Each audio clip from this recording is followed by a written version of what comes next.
between a CSX train and a tractor trailer over on Ganson Street. We responded over here. Upon impact, there was a fire, an explosion and a fire. We have 2 injuries to report. The conductor from the train received approximately 18% burns to his body, and the driver of the tractor trailer had also some burns, was treated at the scene.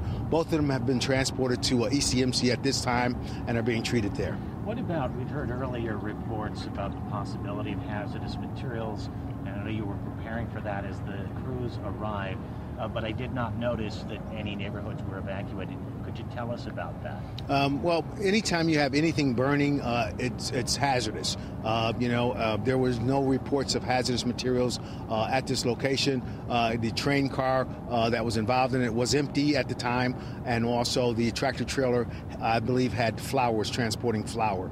The hazardous materials would have been just the elements of the insulation and that were burning at this location. There was no danger to any persons around there. Commissioner Whitfield, how long do you think that the traffic will be blocked here as this investigation continues along Ganson Street? That's going to be the Buffalo Police are here. Accident investigation team is here working with CSX and other agencies to try to ascertain the cause of the accident. I have no time frame for when that area will be open to traffic. Do you have an approximate age on the driver or those who were injured? I don't have that information at this time.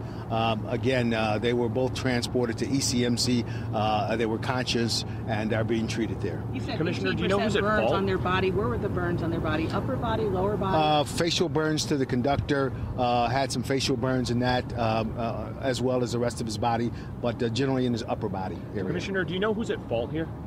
No, again, Buffalo Police is here, accident investigation, working with CSX and other agencies to try to ascertain the cause and origin, and if there is a fault, assign that blame appropriately. Commissioner, can you tell us at this point what it was that exploded? Was it the materials in the truck? Was it materials on the train? What was the explosion? The explosion was caused by the tractor trailer. It's powered by natural gas. It had natural gas cylinders on it, and one of those cylinders was impinged upon, did explode, and caused the fire. The other 2 cylinders that are on that tractor trailer were located by Buffalo Fire personnel, cooled effectively, and did not rupture. So it was the actual tractor trailer truck that was burning, right? Not the train? That's correct. The tractor trailer was burning, but it was also impinging upon the train. Again, the train was empty. There was some insulation within the train that was burning, and that was also extinguished by Buffalo Fire. Everything is out as of right now? We're still cooling the tanks, still wetting it down, but at this point, the fire is out. Would you classify this as a hazardous area? You have regular traffic kind of mixing with an industrial setting? Well, I mean, every roadway is a hazardous area.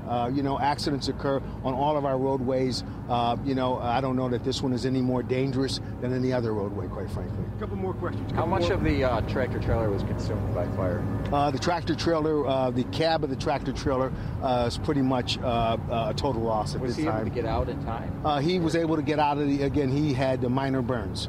So we're very thankful that his injuries were not, very serious. Was there a point where the conductor was missing or you all didn't know where he was? I wasn't here upon the initial, incident. The conductor, again, was treated by members of Rescue 1 on scene until Rural Metro arrived and was able to transport him. So the train hit the front of the tractor trailer because that's where those cylinders are? That is correct. The cab of the tractor trailer came into contact with the rear of the train. Any idea how fast the train or the truck were going? No idea at this time. 2 more questions. 2 more. This is CSX? It's a CSX train, yes. You good, everybody? Thank you. Okay. Thank you very much. Thank you. Just to recap, we're here.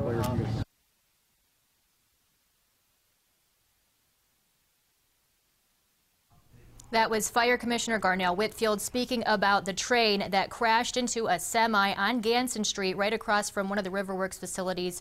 333 Ganson Street is approximately where this happened. As you just heard, the fire is out. This is a picture, though, of when that fire was burning, and you can see the black smoke here. Someone took this from across the river. You can see how serious this was. As you just heard, there are no flammable materials still out there, no hazardous materials that the fire commissioner is concerned about at this point. He says it was because the semi was powered by natural gas, and those cylinders in the front part of that truck are what caught fire, what caused the explosion and then continued to burn. The train involved in this accident was empty other than some insulation, which also burned in the fire. The conductor of that train was burned over 18% of his body. That's what the fire commissioner just reported to us. He says mostly on his face and upper body. The driver of the semi also burned mostly on the upper body. Commissioner Whitfield did not get into how serious those burns were in terms of the percentage of his body, but we do know that medics took both men to ECMC for treatment. We are continuing to follow any other updates on this. We have Brittany Smallwood, who we heard from a little bit ago. She interviewed someone who heard the explosion. We'll have more on who was hurt, what was on that train, and how bad that fire was coming up on News 4 at noon. So